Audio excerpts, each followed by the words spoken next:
humility and honor and respect that I stand before you today on this historic and very powerful occasion of a reunion of Robben Island ex-political prisoners of South Africa and Namibia, and on behalf of Her Excellency, the President of the Republic of Namibia, Dr. Netumbo Nandi-Ndaitwah,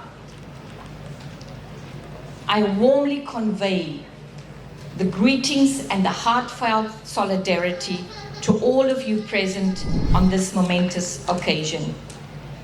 You will agree with me that we are not just here to remember, but actually to affirm the very living history of our two nations, a history not always written in comfort and safety, in unity, but that were forged in the trial of tribulation and struggle, sacrifice, but also beautiful, unyielding courage.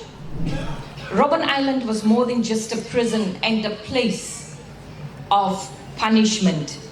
For many and those who were there, it became a school of resilience, perseverance, a sanctuary of principles and hope for the oppressed peoples across southern Africa.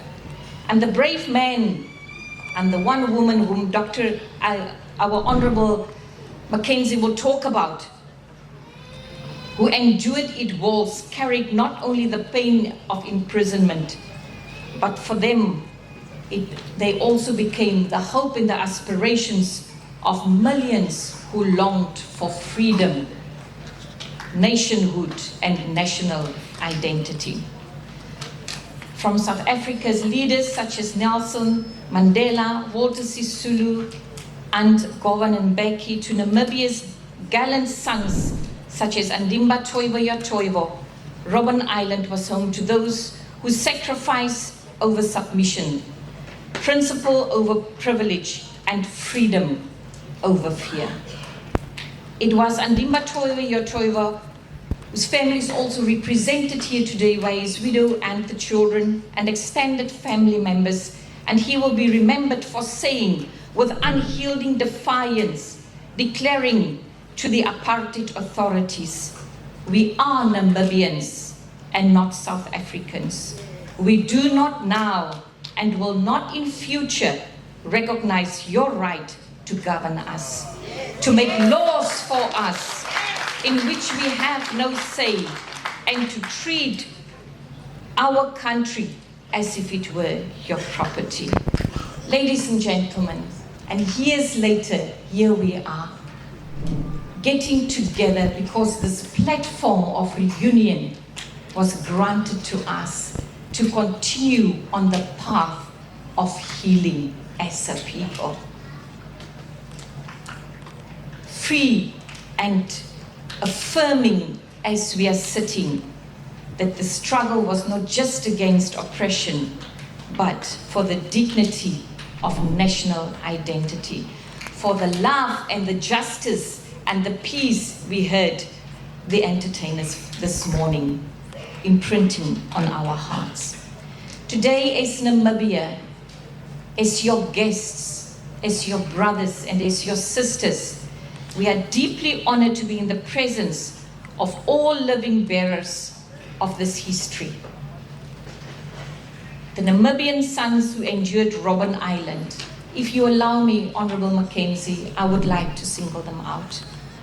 Mr. Martin Kapewasha, if I mention your name, with all my due respect, may I kindly ask you to give us an indication where you are, and for those who are able to rise to do so.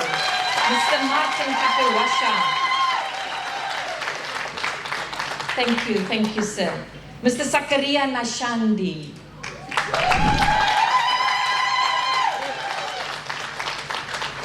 Mr.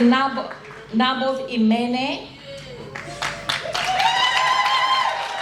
Hello, thank you, Unene Tate. Mr. Ulenga Benjamin Ulenga.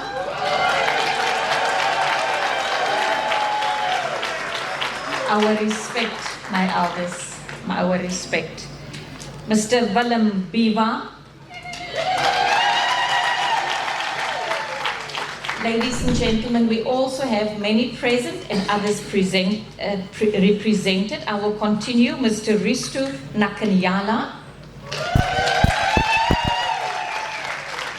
Yalo, dankie tate. Jeremias Ikanjo.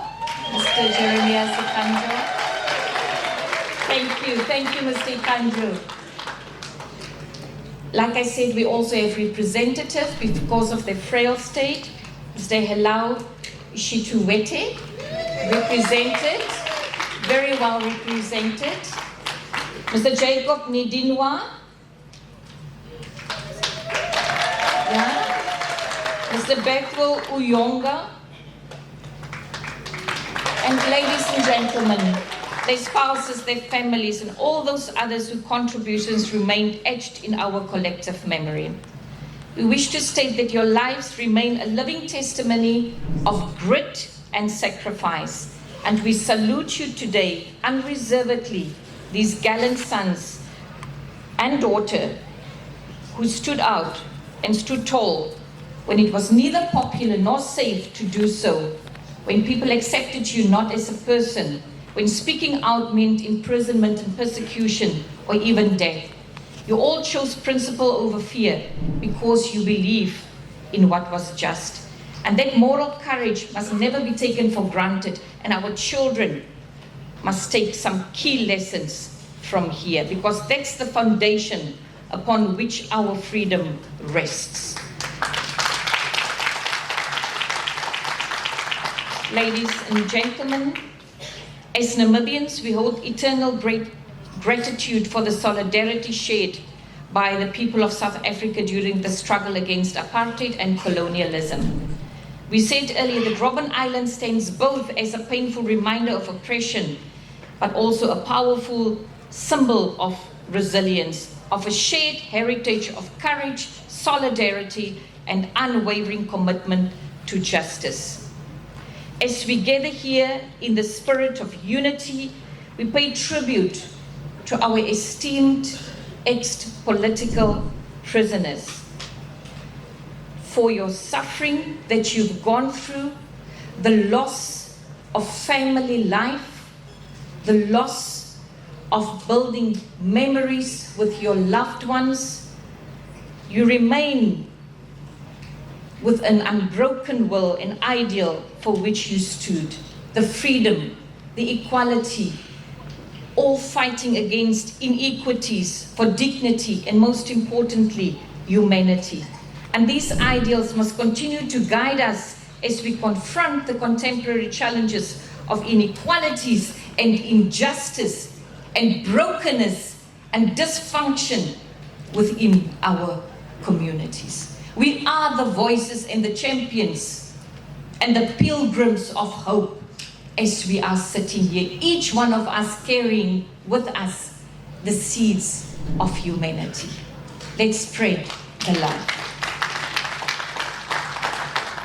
As Minister entrusted with education, innovation, youth, sports, arts, and culture, I reaffirm our solemn responsibility to keep alive the memory of your struggle. We must ensure that our schools teach it, that our cultural institutions preserve it, our archives have your letters, our archives have your documents, that your voice as it comes through and the voices of your loved ones and those who supported you, that it will be captured forever and accessible for everyone so that our youth can draw inspiration from it.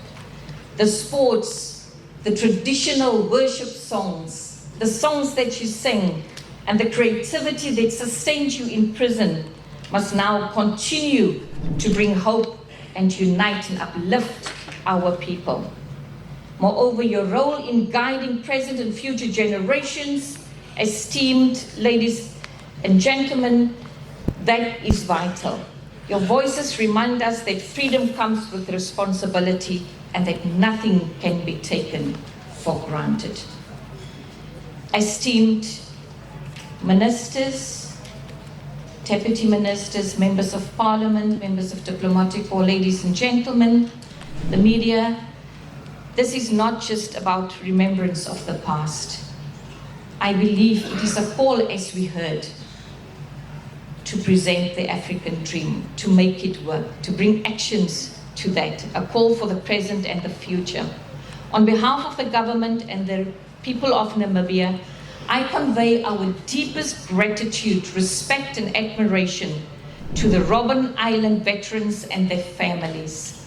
Thank you for all of those who come from afar and wide, who traveled.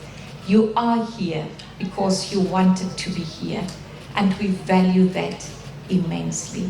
Equally, our Honorable Speaker, thank you for joining us.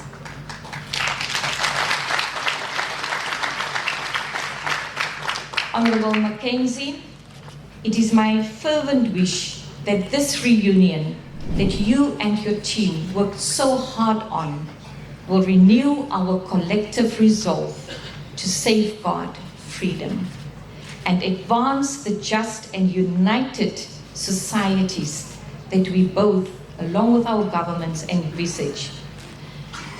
Allow me, therefore, as I conclude, ladies and gentlemen, to extend a special word of appreciation to you, Honorable Gayton Mackenzie. When you visited Namibia, Namibia was on fire. Yeah? Why? Because of your sincerity and your warmth. When you visited Namibia, we had discussions, and today those discussions translated into tangible, beautiful moments and actions, and here we are. It's through your leadership, sir, through your leadership and the unwavering support of your government that we have this moment of remembrance and reunion. Your commitment to preserving history, uplifting the voices of the former political prisoners, and fostering unity between our nations stands as evidence to the enduring solidarity that has always bound Namibia and South Africa together. We do not take light the effort, the vision, and the diplomacy required to bring us together on this historic ground. Namibia salutes your government, and thank you personally, Honorable Minister, for ensuring that the legacy of those who sacrificed for freedom will never be forgotten, but will instead inspire generations to come. Finally, it's my last conclusion. Can we give him a round of applause, ladies and gentlemen? As you know, the Excellencies are far away in New York with the United Nations General Assembly, and while they, our Excellency, Dr. Netumbo Andimba Toivo had a special word to Namibians, and I want to leave everyone with this. Together, let us shape the Namibia we imagine, a Namibia united in purpose, bound by heritage, and driven by hope. May you know as a people that we value your commitment to identity and to your homeland, the land of the brave, Namibia. With one heart and with one mind we serve. I thank you.